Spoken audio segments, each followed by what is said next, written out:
کی چیزیں بھی پاک رہے. صاف ہونا الگ چیز ہے اور پاک ہونا الگ چیز ہے. بسا اوقات کپڑا دیکھنے میں صاف ستھرا نہیں ہوتا لیکن پاک ہوتا ہے، اور کبھی اس کے الٹا ہوتا ہے کہ کپڑا دیکھنے میں بہت صاف ہوتا ہے لیکن ناپاک ہوتا ہے. کپڑا اگر ناپاک ہو گیا، بدن اگر ناپاک ہو گیا تو شریعت نے اس کے پاک کرنے کا طریقہ بتایا. بدن پر ناپاکی لگی ہے تو پہلے ناپاکی کا ظاہر ختم کرنا ہوگا. جب وہ ناپاکی ختم ہو گئی تو اس کو 3 مرتبہ رگڑ کر کے دھونا ضروری ہے. اگر کپڑے پر ناپاکی لگی ہے تو جتنی جگہ پر ناپاکی ہے اتنا کپڑا ناپاک ہے، پورا کپڑا ناپاک نہیں ہے. جہاں ناپاکی لگی ہے وہ حصہ ناپاک ہے. اس کے پاک کرنے کا طریقہ یہ ہے کہ پہلے ناپاکی دور کی جائے اور ناپاکی دور ہو جانے کے بعد اسے 3 مرتبہ دھویا جائے، اور ہر مرتبہ دھو کر کے جتنی اپنی طاقت ہے اتنا اس کو نچوڑا جائے. ہر ایک کی طاقت مختلف ہوتی ہے. ہمارے گھر میں خواتین نچوڑتی ہیں، اس کے بعد آپ نچوڑو پانی اور نکلے گا. لیکن شریعت کا حکم یہ ہے کہ آپ اپنی طاقت کے بقدر اس کو نچوڑو، جو پانی نکل سکتا ہو وہ نکل جائے، پھر دوبارہ اس کو پاک پانی سے دھویا جائے اور نچوڑا جائے، پھر تیسری مرتبہ پاک پانی سے دھویا جائے اور نچوڑا جائے. یہ احکامات ہمیں بھی نہیں معلوم، ہمارے گھر میں بھی نہیں معلوم. بسا اوقات ایسا ہوتا ہے کہ کپڑا دکھنے میں بہت صاف ستھرا ہوتا ہے لیکن پاک نہیں ہوتا. اور ہمارے یہاں کپڑا دھونے میں جو کوتاہیاں ہوتی ہیں وہ یہ کہ پاک اور ناپاک کپڑا دونوں ایک ساتھ دھویا جاتا ہے. پاک اور ناپاک کپڑا دونوں ایک ساتھ دھویا جاتا ہے. آج تو واشنگ مشین کا زمانہ آ گیا. جو لوگ خوشحال ہیں ان کے گھر واشنگ مشین ہے، اس میں پانی ڈالے، صابن ڈالے، پاک کپڑا بھی ڈالے، ناپاک کپڑا بھی ڈالے.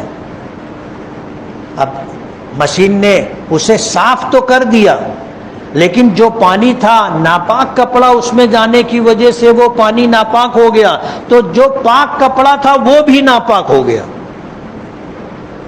اب اس کو پاک کرنے کا طریقہ یہ ہے کہ 3 مرتبہ مستقل الگ پانی سے اس کو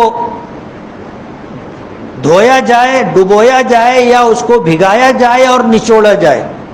ہمارے یہاں کوتاہی یہ ہوتی ہے کہ ناپاک کپڑا سارا صاف ہو گیا اسے نکالا جاتا ہے، ایک بڑے برتن میں پہلے پانی ہوتا ہے، یہ کپڑا اس میں ڈالے، نکالے، نچوڑے، دوسرا کپڑا ڈالے، نکالے، نچوڑا. پہلا کپڑا جو ڈالا گیا اس نے ہی پانی کو ناپاک کر دیا.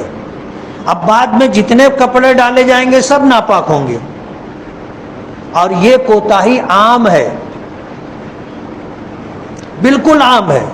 ہو سکتا ہے میرے گھر میں بھی ایسا ہی ہوتا ہو کہ اگر گھر کی خواتین کو پاکی ناپاکی کا مسئلے کا علم نہیں ہوگا تو وہ ایسے ہی کرتی ہیں.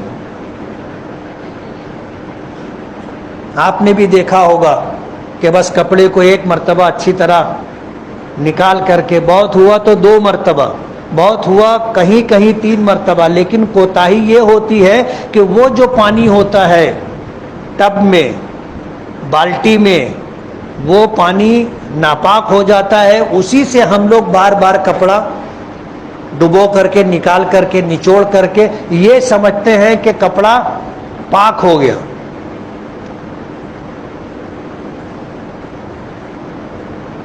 حالانکہ کپڑا صاف ہو جاتا ہے لیکن پاک نہیں ہوتا.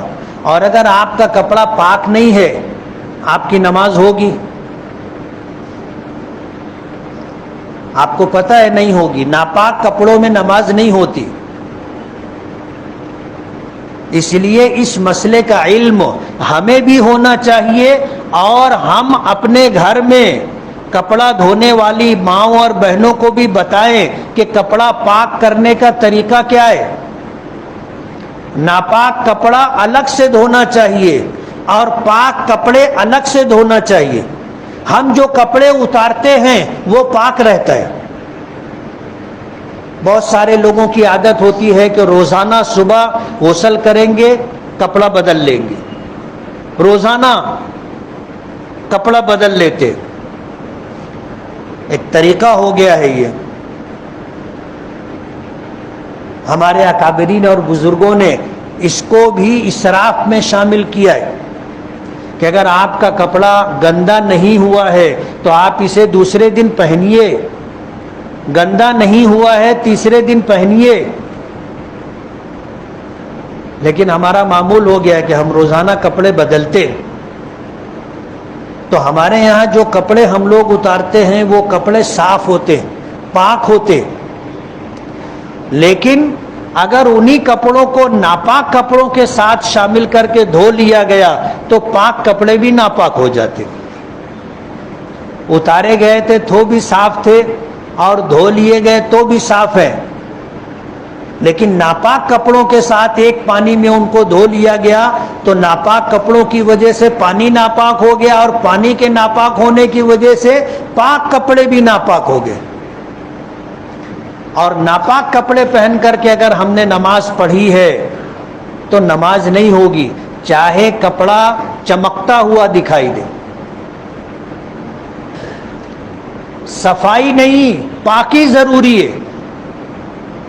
اور یہ کوتاہی عام طور پر ہوتی ہے اور اچھے اچھے گھرانوں میں ہوتی ہے.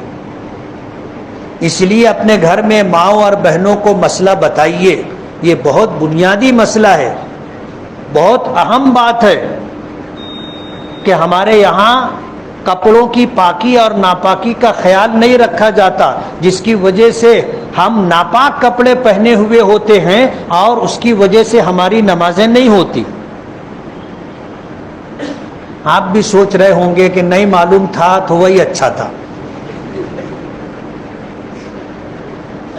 اب معلومات ہو گئی ہے, ظاہر بات ہے کہ اب ہم لوگ جو ہے اپنے کپڑوں کے بارے میں ابھی سوچ رہے ہوں گے کہ یہ پتہ نہیں کیسا ہے.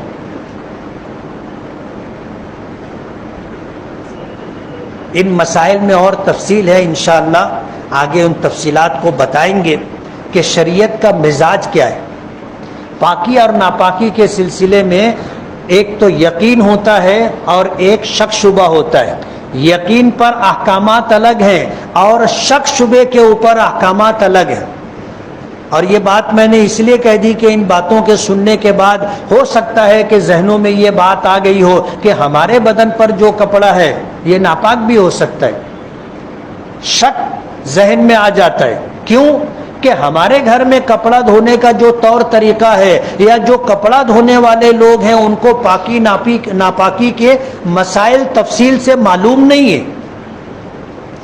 آج سب سوچ رہے ہوں گے کہ میرے گھر میں کپڑا کیسے دھویا جاتا ہے, اور ان باتوں کو سن لینے کے بعد ذہن میں اس طرح کے خدشات آ جاتے ہیں. لیکن آپ اطمینان رکھیے, جب تک آپ کے کپڑے کا ناپاک ہونے کا آپ کو یقین نہیں ہوگا وہاں تک آپ کی نماز ہو جائے گی. سمجھ رہے ہو جی؟ سب مشینیں ایسی نہیں ہوتی. جو آٹومیٹک مشینیں ہوتی ہیں وہ خود سے صابن لے لیتی ہیں, خود سے پانی لے لیتی ہیں اور دھو دیتی ہیں, اور ایک مرتبہ پانی استعمال ہو گیا مشین وہ پانی نکال دیتی ہے, دوبارہ نیا پانی لیتی ہے. لیکن یہ آٹومیٹک مشینیں ہوتی ہیں. سب کے گھر ایسی مشینیں نہیں ہوتی اور سب کے گھر مشین نہیں ہوتی. جو خوشحال ہیں ان کے یہاں مشین ہوتی ہے, جو زیادہ خوشحال ہے ان کے یہاں آٹومیٹک مشین ہوتی ہے. اس لیے ہم مشینوں کی بات نہیں کریں گے. پاکی ناپاکی کا جو طور طریقہ شریعت نے ہمیں بتایا ہے ان چیزوں کا اہتمام ضروری ہے, چاہے ہم امیر ہوں چاہے ہم غریب ہوں. ہمارے یہاں مشینوں سے کپڑا دھویا جاتا ہو یا ہاتھ سے دھویا جاتا ہو, ان چیزوں کا اہتمام ضروری ہے. اللہ ہمیں عقل سلیم اور فہم سلیم عطا فرمائے. وآخر دعوانا